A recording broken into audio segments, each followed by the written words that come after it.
Hi guys, it's Jerrorr here, and today we are talking about the newly released OP1 8K from Endgame Gear. So this mouse has taken the mouse enthusiast scene by storm, and I can see why. If we take a look at the measured latency numbers, nothing really comes even close. For the motion delay, this mouse made me doubt my results like no other, since these are so low that the mouse tester method is becoming quite inaccurate in these low ranges. At 1K polling, this mouse measures minus 0.6 milliseconds of motion delay compared to my control unit, then something around minus 0.9 milliseconds at 4K polling, and ultimately around minus 1 or minus 1.1 milliseconds at 8K polling. Also, the polling stability seems to be very good even with 8K polling, and I'm not seeing any noticeable outliers in the graphs. And one reason for this very good stability even in the higher polling rates is because this mouse is wired. For the click latency, I could measure 81 microseconds with a really low deviation numbers on every polling rate I tested from 8K down to 1K. Let me say again, 81 microseconds, which is 0.08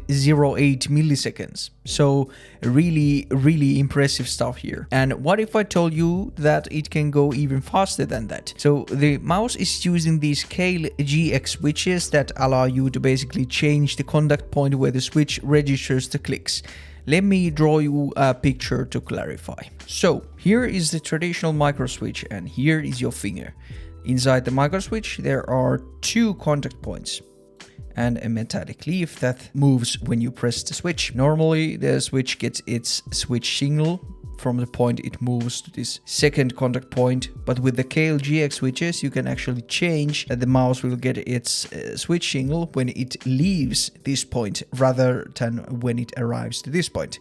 So naturally it gives you a lower latency number. This is something that can't be measured with XLAT, but with some end-to-end testing the benefit of this could be measured as well. Sadly, with the current firmware of this mouse the different modes are bugged still, but I believe the Endgame Gear will release the fix for this soon. But even now it is by far the fastest mouse in terms of click and motion latency. Then let's talk about the thing most of you guys might be skeptical about, which is the cable. The cable is actually pretty light and flexible, which was a very positive surprise for me. I've been using this mouse with the Vaxi Rise bungee and I've had no problems caused by the cable in game at all. It just feels pretty much like a wireless mouse with the bungee. Usually these cables are super thick and not bendy at all, but I'm really glad that this is not the case here. This is by far the best stock cable I've used. The Kailh GX switches I already talked about briefly offer some really nice tactile clicks and the implementation just feels really good. The pre-travel is minimal and there is also some post-travel to soften the click feel to make them a bit more spammable. The actuation force seems to be a bit higher than the clicks on the Vaxi MP01S for example, but not as high as with their previous mice or the clicks on the GPX2 for example. The side buttons are also very nice and even the scroll wheel is satisfying to use. The interesting thing about their switch implementation is that these are actually hot swappable. Endgame Gear sells some switch packs themselves if you want to try other switches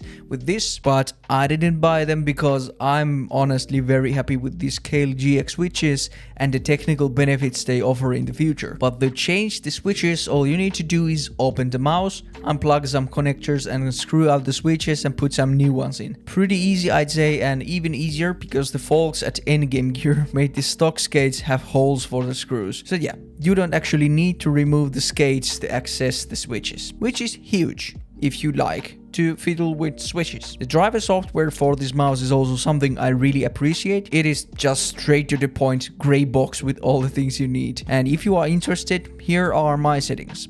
So 8K polling enabled, no motion sync, which is something you can't even enable with 8K polling, and the filters set at 8, which is the stock setting. All these filters do is they adjust the length of the click, so setting them super low will not give you better latency results and might even cause some weird problems in game. So yeah, my suggestion is at first keep them at the stock setting. Then let's talk about shape. So, this is not the first time I've used this shape since I reviewed the OP1 WE when it was released in summer, and It is a claw grip oriented shape, so hump on the back and very narrow on the front and the center. I can get a really nice claw grip with it, but I must say that some days I feel like it's a tad bit too narrow of a shape for my tastes. I can perform with it really well, however, and it's designed to fit a variety of hand sizes. Since there is actually none of that hourglass type of shape going on and the mouse just narrows towards the center and stays that width all the way forward, it accommodates a bunch of different finger lengths really well. So for my 17.5 times 10.5 centimeter hand, it's a really nice fit lengthwise, but depending on the level of hand fatigue I have on the day, the width feels sometimes a bit too narrow for me. If we compare it to the Zorror V2, for example, we can see that they are pretty much the same length, but the Zorror is just wider overall. Zorror feels more fulfilling in my hand and has a lot more steeper sides on there, whereas the OP1 has a flatter side profile. People and especially fingertip grippers have criticized the Zorror V2 mostly because of this side profile and found this kind of tilt on the upper right corner quite uncomfortable for fingertip. But yeah, I'd say for most the OP1 shape is a safer pick, and especially if you already know that you don't like the sides that have some steep angles on them. For my style of grip, the Zorror V2 is still a better choice, however, because I like to tilt my hand quite a bit and this steep angle just offers more comfort for me. But yeah, that said, I still can perform really well with the OP1 8K. Then the coating. And it is yet again amazing. It's a really grippy and matte finished, and a good thing about the white version is that it's not a fingerprint magnet either. The mouse comes with some additional grips in the box, but I've not felt the need to use those with this at all. The build quality is also amazing, like with Endgame Gear mice usually, and the OP1 8K has no extra flexing or creaking, and the main buttons are really sturdy as well. The mouse weighs 50 grams on my scale with some dot scales applied, which is a very nice weight for a mouse at this size and with this kind of build quality. All in all, I can perform really well with the OP1 8K, and for around 75 euros you can get one really impressive mouse which is truly endgame worthy if you don't mind the cable. But yeah, that concludes my review and I thank you all for watching. See you next week. Goodbye.